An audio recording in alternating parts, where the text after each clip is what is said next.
I'm Meteorologist Chris Tomer with this On the Snow Before You Go forecast.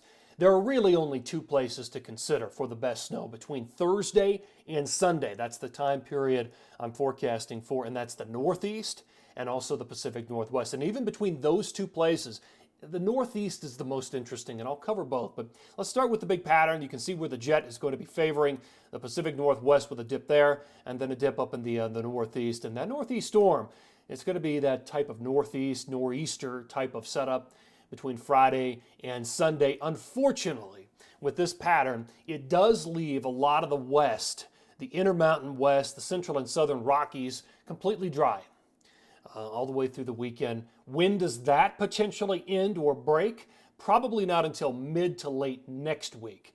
All right, so let's go through this. Let's look at the Pacific Northwest first. And even here, we are not talking about big totals. Unless you were to go to the coastal range northwest of Whistler Blackcomb at the highest of peaks, highest of elevations, we're not talking about big numbers here. The jet axis is going to be in such a fashion that it's a little far north, and there's going to be warm air intrusion with this. So you're talking about potentially even rain at some of these locations, but you can see the amounts. They're just not that impressive. So again, looking at the second spot on this list, that's going to be the Northeast. So let's go up there. And you can see where the band of snow is potentially going to set up on the interior. Mount Snow, Okemo, Killington, Stowe, Jay Peak. Those areas in Vermont are probably going to be in the best position. And I say that because it really will depend on where the low sets up, and that's going to shift the rain-snow line. So you may have a lot of rain mixing in at the beginning and even during the process in some of these locations before it goes over to snow as cold air wraps in behind the storm on Sunday.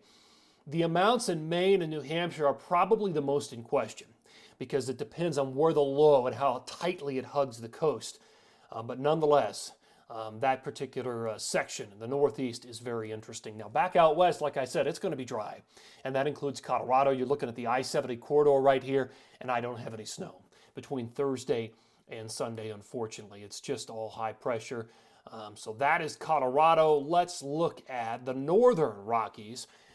And it is also mostly dry. Sun Valley up to Schweitzer, over to Bridger Bowl, Big Sky, Jackson, Grand Targhee. Again, it's high pressure, just in not the right position right now. When does, again, all this break for these areas? Potentially by mid to late next week. All right, so I always appreciate you tuning in here for these mountain, ski, and snowboard forecasts. And this was, again, for On the Snow.